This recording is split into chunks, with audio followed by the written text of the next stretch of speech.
बिस्मिल्लाहिर्रहमानिर्रहीम। अस्सलाम वालेकुम। आप देख रहे हैं मेरे यूट्यूब चैनल। अब तक आपने मेरे चैनल को सब्सक्राइब नहीं किया तो प्लीज़ सब्सक्राइब कर दें, बेल आइकन को प्रेस कर दें ताकि मेरी आने वाली हर नई वीडियो आपको सबसे पहले मौसूल हो सके। आज की इस वीडियो में हम बात करेंगे तौबा की कबूलियत की।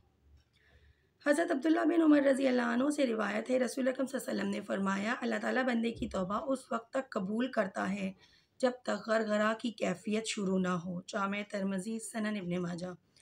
मौत के वक्त जब बंदे की रूह जिस्म से निकलने लगती है तो हलक की नाली में एक किस्म की आवाज़ पैदा हो जाती है जिसे अरबी में गरगरा और उर्दू में खर्रा चलना कहते हैं। इसके बाद ज़िंदगी की कोई आस और उम्मीद नहीं रहती। ये मौत की कतई और आखिरी अलामत है। इस हदीस में फरमाया गया है, गरगरा की इस कैफियत के शुरू होने से पहले पहले बंदा अगर तौबा कर ले तो अल्लाह ताला उसकी तौबा कबूल फरमाएगा।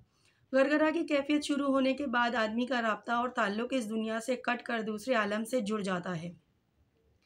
इसलिए उस वक्त अगर कोई काफिर और मुनकर ईमान लाए या कोई नाफरमान बंदा गुनाहों या नाफरमानियों से तौबा करे तो अल्लाह ताला के यहाँ काबिल कबूल ना होगा। ईमान और तौबा उसी वक्त तक की मोतबर और काबिल कबूल है जब तक ज़िंदगी की आस और उम्मीद हो और मौत की आंखों के सामने ना हो।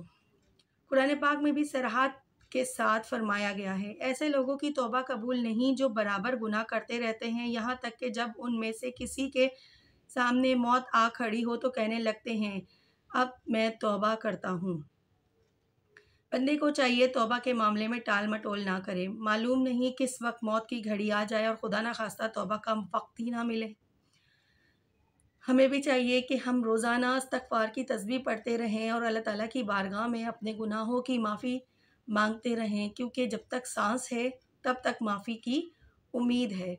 सांस के निकल जाने के बाद माफ़ी की उम्मीद इसलिए नहीं क्योंकि हमारे पास तौबा करने का वक्त नहीं होगा। अल्लाह ताला मुझे और आपको तौबा इस्तग़फ़ार करने की तौफ़ीक़ अता फ़रमाए। अपनी ख़ास दुआओं में मुझे भी याद रखिएगा। अल्लाह हाफ़िज़।